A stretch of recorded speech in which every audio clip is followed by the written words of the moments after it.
대부. 프란스 할스의 집시 소녀. 아트 칼럼니스트 이종태. 역사상 이름을 떨친 화가들은 수없이 많다. 그리고 이들의 이름 앞에는 화려한 수식어가 붙는다.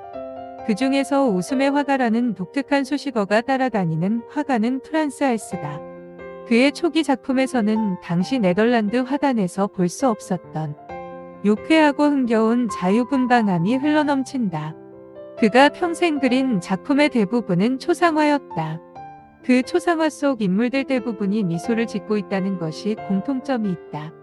하지만 즐겁고 기분이 좋아서 행복한 미소만 짓는 게 아니라 때로는 지친 듯 쓸쓸함과 체념이 깃든 미소를 짓기도 한다. 이렇듯 대상의 얼굴에 스치듯 순간적으로 떠오른 솔직한 감정을 놓치지 않고 그 삶과 영혼까지 초상화에 담았다. 그가 얼마나 날카로운 관찰력을 지녔는지를 잘 알 수 있다. 할스의 섬세한 표현력과 호방한 필치는 당시 하를렘의 통치계층에서 서민들에 이르기까지 다양한 계층으로부터 사랑받았다. 또한 네덜란드의 초상화 분야는 그의 등장으로 눈부신 발전을 이룰 수 있었다.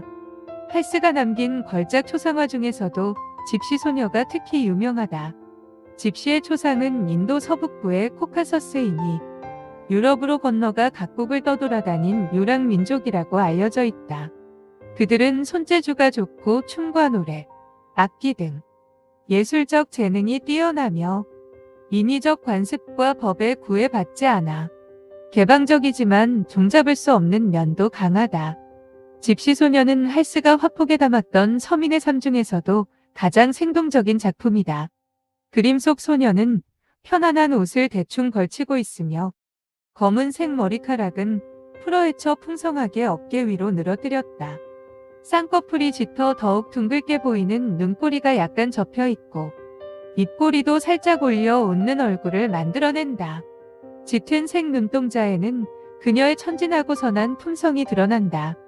이 소녀의 외모가 썩 아름다운 것은 아니지만 붉은 입술과 발그레한 볼은 그녀가 지닌 빛나는 젊음과 활력이 넘치는 건강미, 그리고 생생한 자연미를 더욱더 돋보이게 한다.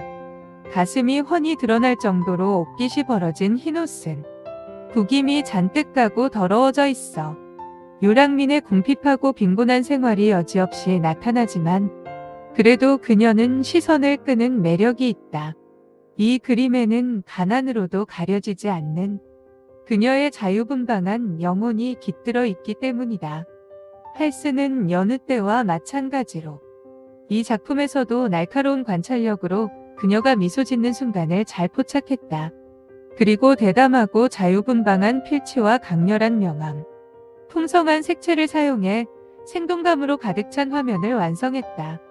이 작품을 감상한 이들은 그녀에게서 길들여지지 않은 야생 동물과 같은 본능을 느꼈고, 이는 문학과 희곡, 영화 등 창작의 영역에 몸담은 모든 예술가들이 꿈꿔왔던 가장 이상적인 집시 소녀의 모습이라고 극찬했다.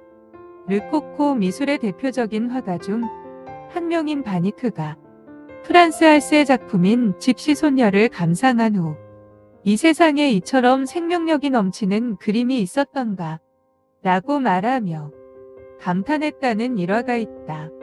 그만큼 이 집시 소녀에게 프란스 할스의 예술적 특성이 집약되어 있다는 의미가 아닐까?